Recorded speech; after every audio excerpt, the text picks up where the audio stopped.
Hello મિત્રો, નમસ્કાર, જય Hind, Vande Mataram. Job government information ચેનલમાં સ્પર્ધાત્મક પરીક્ષાની તૈયારી કરતા તમામ ઉમેદવાર મિત્રોનું હાર્દિક સ્વાગત છે. મિત્રો, Narmada education and scientific research society સંચાલિત Narmada college of science and commerce Jadeshwar Bharuch ખાતે મિત્રો વિવિધ સ્વર્ગોની વર્ગ 3ની ભરતી જાહેર કરવામાં આવેલી છે. તો મિત્રો વિગતે જોઈએ. મિત્રો, અહીં વેબસાઇટ આપેલી છે, તેમના પરથી માહિતી તેમજ ફોર્મ ડાઉનલોડ કરી શકાશે. ઉચ્ચ શિક્ષણ કમિશનર્સની કચેરી ગાંધીનગરના તારીખ 23/9/2025 પત્રથી મળેલ એનઓસી નંબર અહીં આપેલ છે. તે મુજબ વર્ગ 3ની જગ્યાઓ ભરવા મંજૂરી મળેલી છે. તેવી ખાલી જગ્યાઓની ભરતી કરવા માટે નિયત નમૂનામાં અરજીઓ કોલેજના ઉપરોક્ત સરનામે જાહેરાત પ્રસિદ્ધ થયેથી મોડામાં મોડી તારીખ 10/11/2025 સુધીમાં ફક્ત સ્પીડ પોસ્ટથી મંગાવવામાં આવેલ છે. તો મિત્રો ખાસ ધ્યાનમાં લેવાનું રહેશે. 10/11/2025 સુધીમાં મળી જાય તે રીતે સ્પીડ પોસ્ટ દ્વારા અરજી મોકલવાની રહેશે. તો અહીં મિત્રો જગ્યાઓની વિગતો આપેલી છે. જુનિયર ક્લાર્કની એક જગ્યા છે, એસટી કેટેગરીના ઉમેદવારો માટે છે. અને જુનિયર ક્લાર્ક માટે સરકાર માન્ય યુનિવર્સિટીમાંથી સ્નાતક પાસ કરેલા હોવા જોઈએ તથા સરકાર માન્ય કોમ્પ્યુટર સર્ટિફિકેટ આવશ્યક છે. ત્યારબાદ સિનિયર ક્લાર્કની એક જગ્યા છે, જેમની શૈક્ષણિક લાયકાત મિત્રો સિનિયર ક્લાર્ક અને જુનિયર ક્લાર્ક બંનેની એક જ છે. ત્યારબાદ લેબોરેટરી આસિસ્ટન્ટ કેમેસ્ટ્રી માટે એક જગ્યા છે, એસટી કેટેગરી માટે જગ્યા છે, જેમાં શૈક્ષણિક લાયકાત કેમેસ્ટ્રી વિષયમાં સરકાર માન્ય યુનિવર્સિટીમાંથી સ્નાતક પાસ કરેલા હોવા જોઈએ તથા સરકાર માન્ય કોમ્પ્યુટરનું સર્ટિફિકેટ આવશ્યક છે. ત્યારબાદ લેબોરેટરી આસિસ્ટન્ટ ફિઝિક્સ માટે એક જગ્યા છે, એસીબીસી કેટેગરીના ઉમેદવારો માટે, જેમાં ફિઝિક્સ વિષયમાં સરકાર માન્ય યુનિવર્સિટીમાંથી સ્નાતક પાસ કરેલા હોવા જોઈએ અને કોમ્પ્યુટરનું સર્ટિફિકેટ આવશ્યક છે. ત્યારબાદ મિત્રો ઇલેક્ટ્રિશિયનની એક જગ્યા છે, જનરલ કેટેગરી માટે, જેમના માટે શૈક્ષણિક લાયકાત સરકાર માન્ય આઈટીઆઈથી ઇલેક્ટ્રિશિયન વાયરમેનનો સર્ટિફિકેટ કોર્સ અથવા તો ડિપ્લોમા ઇન ઇલેક્ટ્રિકલ કરેલ હોવા જોઈએ. ત્યારબાદ પ્લાન્ટ કલેક્ટરની એક જગ્યા છે, જનરલ કેટેગરી માટે. પ્લાન્ટ કલેક્ટર માટે બોટની વિષયમાં સરકાર માન્ય યુનિવર્સિટીમાંથી સ્નાતક પાસ કરેલા હોવા જોઈએ અને કોમ્પ્યુટરનું સર્ટિફિકેટ આવશ્યક છે. ત્યારબાદ મિત્રો અહીં વય મર્યાદા અને શૈક્ષણિક લાયકાત સંબંધી વિસ્તૃત માહિતી આપેલી છે. ઉમેદવાર માન્ય યુનિવર્સિટીમાંથી સ્નાતક પાસ કરેલ હોવો જોઈએ અને ઉમેદવાર પાસે ગુજરાત નાગરિક સેવા વર્ગીકરણ અને ભરતી નિયમો 1967 મુજબ કોમ્પ્યુટરનું પાયાનું જ્ઞાન હોવું ફરજિયાત છે. ગુજરાતી તથા હિન્દી બંને ભાષાઓનું પૂરતું જ્ઞાન હોવું આવશ્યક છે. વય મર્યાદામાં મિત્રો રાજ્ય સરકારના નિયમો મુજબ છૂટછાટ મળવાપાત્ર રહેશે. ઈડબ્લ્યુએસના ઉમેદવારોએ સંબંધિત વર્ગના માન્ય પ્રમાણપત્ર તથા નોન ક્રિમિલિયર પ્રમાણપત્ર રજૂ કરવાનું રહેશે. પ્રમાણપત્ર અરજી તારીખને માન્ય હોવું જોઈએ. ત્યારબાદ પ્રથમ 5 વર્ષ દરમિયાન કોઈ ભથ્થા અથવા તો અનુષંગી અન્ય લાભો મળવાના નથી, તે ખાસ ધ્યાનમાં લેવાનું રહેશે. અધૂરી વિગતો વાળી અને આધાર દસ્તાવેજો વગરની તેમજ સમય મર્યાદા બાદ મળેલી અરજીઓ આપોઆપ રદ થશે. ભરતી પ્રક્રિયા ગુજરાત ગૌણ સેવા પસંદગી મંડળ GSSSB દ્વારા નક્કી કરાયેલ નિયમો અને લાયકાત ધોરણો મુજબ કરવામાં આવશે, તો ખાસ ધ્યાનમાં લેવાનું રહેશે. ઉમેદવારોએ જે જગ્યા માટે અરજી કરવી છે તેનું નામ કવર પર સ્પષ્ટ લખવું ફરજિયાત છે. ભરતી સંબંધિત નવી માહિતી અને સૂચનાઓ સંસ્થાની અધિકૃત વેબસાઇટ આપવામાં આવશે અને તેમના પરથી માહિતી મેળવી શકાશે. જો ઉમેદવાર એકથી વધુ કેટેગરીની જગ્યાઓ માટે અરજી કરે તો તેની લેખિત પરીક્ષામાં મેળવેલ ગુણોની ગણતરી તમામ કેટેગરી માટે સમાન રહેશે, તો ખાસ ધ્યાનમાં લેવાનું રહેશે. ત્યારબાદ junior clerk, senior clerk, laboratory assistant physics, electrician, plant collector માટેની અગત્યની સૂચનાઓ આપેલી છે. અનામત વર્ગના ઉમેદવારો અનામત રહિત જગ્યા માટે અરજી કરી શકશે, પરંતુ એવી સ્થિતિમાં તેમને અનામત રહિત કેટેગરીના ધોરણો લાગુ પડશે. ત્યારબાદ દિવ્યાંગ ઉમેદવારો માટે ખાસ સૂચનાઓ આપેલી છે. જે ઉમેદવારો પાસે સામાન્ય વહીવટી વિભાગના તારીખ 15/2/2001 ઠરાવ ક્રમાંક અહીં આપેલો છે તે મુજબનું માન્ય પ્રમાણપત્ર હોય તો 40% કે તેથી વધુ દિવ્યાંગતા દર્શાવતું સિવિલ સર્જનનું પ્રમાણપત્ર ધરાવતા હોય તે ઉમેદવારોને જ વય મર્યાદામાં છૂટછાટ મળવાપાત્ર થશે.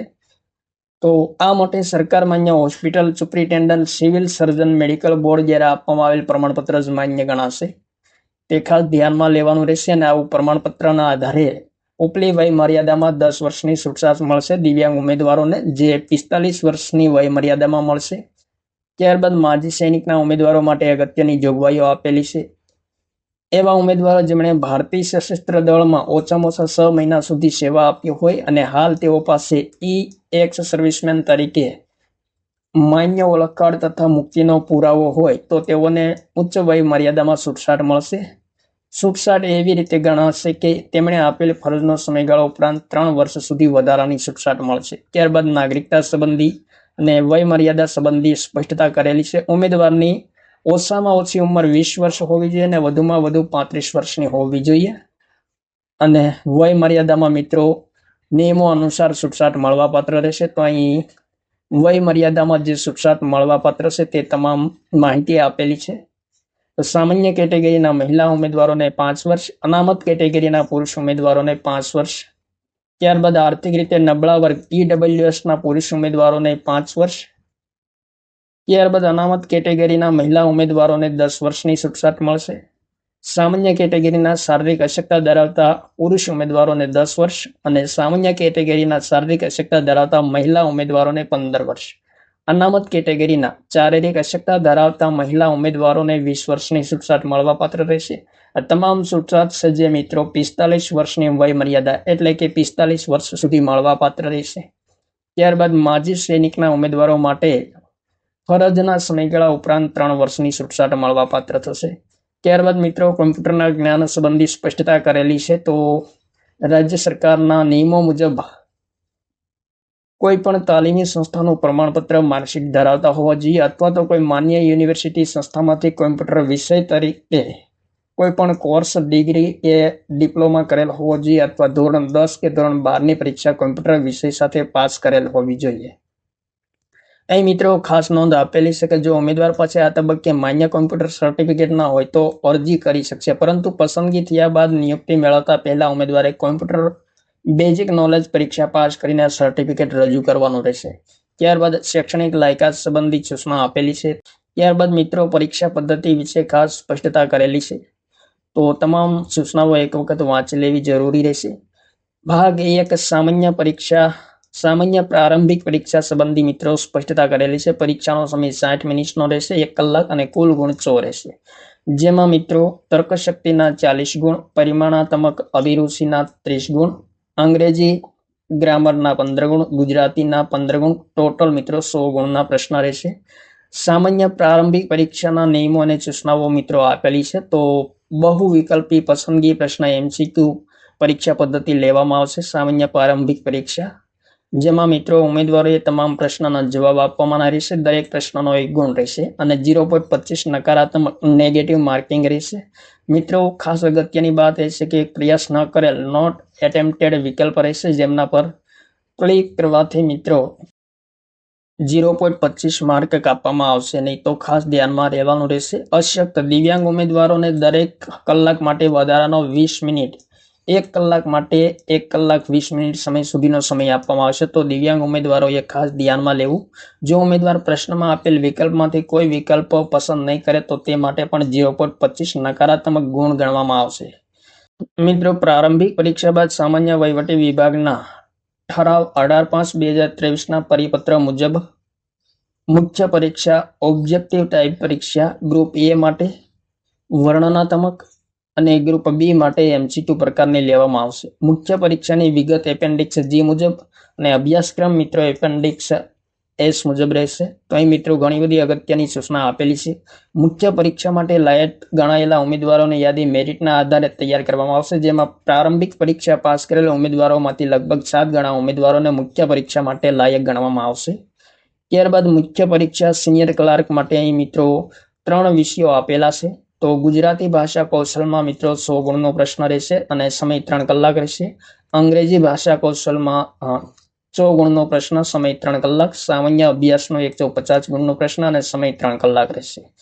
ગુજરાતી પ્રશ્નપત્રનો ધોરણ ગુજરાતી પ્રશ્નપત્રનું સ્તર ગુજરાતી માધ્યમિક અને ઉચ્ચતર માધ્યમિક શિક્ષણ બોર્ડના ધોરણ 12 ઉચ્ચતર કક્ષાના ગુજરાતી વિષયના સમકક્ષ રહેશે. જ્યારે અંગ્રેજી પ્રશ્નપત્રનું ધોરણ અંગ્રેજી પ્રશ્નપત્ર સ્તર ગુજરાતી માધ્યમિક અને ગુજરાત માધ્યમિક અને ઉચ્ચતર માધ્યમિક શિક્ષણ બોર્ડના ધોરણ 12 ઉચ્ચતર કક્ષાના અંગ્રેજી વિષયના સમકક્ષ રહેશે. તો ખાસ ધ્યાનમાં લેવાનું રહેશે. ત્યારબાદ અગત્યની સૂચના આપેલી છે. પ્રશ્નપત્રોના સ્વરૂપ મુખ્ય પરીક્ષાના તમામ પ્રશ્નપત્રો વર્ણનાત્મક સ્વરૂપના રહેશે અશક્ત દિવ્યાંગ ઉમેદવારો માટે છૂટછાટ. અશક્ત દિવ્યાંગ ઉમેદવારોને પ્રશ્નપત્રના દરેક કલાક માટે ક્લાસ દીઠ 20 મિનિટનો વધારાનો સમય આપવામાં આવશે, તે ખાસ ધ્યાનમાં લેવાનું રહેશે. ત્યારબાદ મિત્રો મુખ્ય પરીક્ષા માટે એપેન્ડિક્સ એસ મુજબ ગુજરાતી ભાષાના મુખ્ય પરીક્ષાનો અહીં મિત્રો અભ્યાસક્રમ આપેલો છે.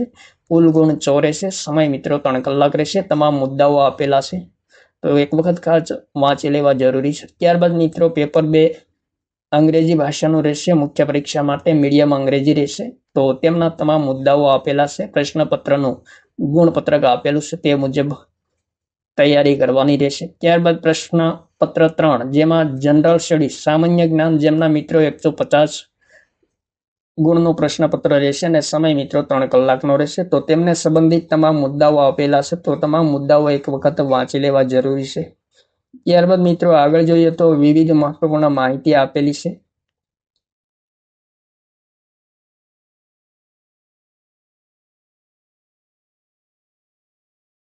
ત્યારબાદ મિત્રો મુખ્ય પરીક્ષા મેઇન એક્ઝામ જુનિયર ક્લાર્ક માટે અહીં ખાસ સૂચના આપેલી. સમય મર્યાદા 120 મિનિટ, 1 કલાક 20 મિનિટ. કુલ ગુણ મિત્રો 200 રહેશે. તો મુખ્ય પરીક્ષા માટે જુનિયર ક્લાર્કની અહીં મિત્રો ગુણપત્રક આપેલું છે. અંગ્રેજીમાં 20 ગુણના પ્રશ્નો, ગુજરાતીમાં 20 ગુણના પ્રશ્નો, રાજ્યશાસ્ત્ર, જાહેર વ્યવસ્થાપન, આઈટી અધિનિયમ, આરટીઆઈ એક્ટ, સીપીએસ, પીસીએ સંબંધિત 30 ગુણના પ્રશ્નો, ઇતિહાસ, ભૂગોળ અને સાંસ્કૃતિક વારસોના 30 ગુણના પ્રશ્નો, અર્થશાસ્ત્ર, પર્યાવરણ, વિજ્ઞાન અને ટેકનોલોજીના 30 ગુણના પ્રશ્નો, વર્તમાન બાબતો અને રીઝનિંગ જેમના 30 ગુણના પ્રશ્નો, તો તર્ક શક્તિ સંબંધિત 40 ગુણના. ટોટલ મિત્રો 200 ગુણના પ્રશ્નો પૂછવામાં આવશે મુખ્ય પરીક્ષા માટે, ખાસ મિત્રો જુનિયર ક્લાર્કની જગ્યા માટે. મુખ્ય પરીક્ષા માટે પદ્ધતિ અને નિયમો મિત્રો અહીં આપેલા છે. તો મુખ્ય પરીક્ષા લેખિત મિત્રો બહુ વિકલ્પી પ્રકારની મલ્ટિપલ ચોઇસ ક્વેશ્ચન એમસીક્યુ પ્રકારની રહેશે. દરેક પ્રશ્નના 1 ગુણ રહેશે. ખોટા જવાબ માટે મિત્રો 0.25 નેગેટિવ માર્કિંગ રહેશે અને એક પણ જવાબ ન આપેલ હોય તે માટે નોટ એટેમ્પ્ટેડ વિકલ્પ રહેશે, તો તે ખાસ ઉપયોગી થશે. અશક્ત દિવ્યાંગ વર્ગના ઉમેદવારોને પરીક્ષાના દરેક કલાક માટે ક્લાસ દીઠ 20 મિનિટનો વધારાનો સમય મળવાપાત્ર થશે.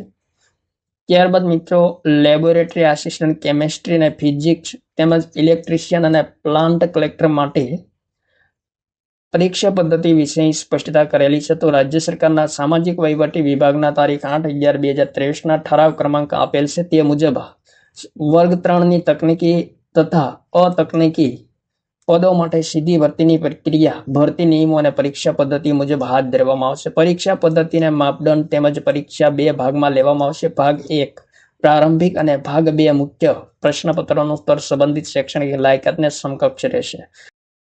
તો મિત્રો ભાગ 1ની પ્રારંભિક પરીક્ષામાં કુલ 60 પ્રશ્નો પૂછવામાં આવશે. સમય મિત્રો 60 મિનિટનો રહેશે અને સ્વરૂપ કયું રહેશે તો બહુ વિકલ્પી એમસીક્યુ પ્રશ્નો રહેશે. સ્ટેન એન્ડ ટેસ્ટ માટે પરીક્ષા લેવામાં આવશે. ત્યારબાદ ભાગ 2ની મુખ્ય પરીક્ષા લેવામાં આવશે, જેમાં મિત્રો બંધારણ, વર્તમાન પ્રવાહ, અંગ્રેજી અને ગુજરાતી કોમ્પ્રિહેન્શનના 30 ગુણના પ્રશ્નો અને સંબંધિત વિષય અને તેની ઉપયોગિતાના 120 ગુણના પ્રશ્નો. ટોટલ મિત્રો ભાગ 2માં 150 ગુણના પ્રશ્નો પૂછવામાં આવશે. બંને વિભાગમાં મિત્રો સંયુક્ત રીતે 3 કલાકનો 180 મિનિટનો સમય આપવામાં આવશે. ભાગ 1 તથા ભાગ 2ના કુલ ગુણ 210 ગુણ આધારે ઉમેદવારોને મેરિટ લિસ્ટ અને વેઇટિંગ લિસ્ટ તૈયાર કરવામાં આવશે. ભાગ 1 તથા ભાગ 2માં મળીને કુલ ગુણના આધારે પદોની સંખ્યાના આશરે 7 ગણા ઉમેદવારોને ચકાસણી માટે બોલાવવામાં આવશે અને એમસીક્યુ પદ્ધતિમાં ખોટા જવાબ માટે 0.25 નકારાત્મક ગુણ રહેશે, તે ખાસ ધ્યાનમાં લેવાનું રહેશે અને કોઈ વિકલ્પ પસંદ ન કરવામાં આવે તો પણ 0.25 ગુણ ઘટાડવામાં આવશે. ત્યારબાદ મિત્રો લઘુત્તમ લાયકાત ધોરણ વિશે સ્પષ્ટતા કરેલી છે. તો ઓછામાં ઓછા મિત્રો 40% ગુણ મેળવવાના ફરજિયાત રહેશે અને દરેક તબક્કામાં અલગથી ધોરણ લાગુ પડશે. કોઈ પણ કેટેગરીના ઉમેદવારે ઓછામાં ઓછા 40% ગુણ લાવવા ફરજિયાત રહેશે, તો તે ખાસ ધ્યાનમાં લેવાનું રહેશે. ત્યારબાદ મિત્રો પગાર ધોરણ વિશે સ્પષ્ટતા કરેલી છે. તો નાણાં વિભાગના વિવિધ ઠરાવો મુજબ ઉમેદવારને પ્રથમ 5 વર્ષ માટે માસિક ફિક્સ પગાર દ્વારા નિમણૂક આપવામાં આવશે.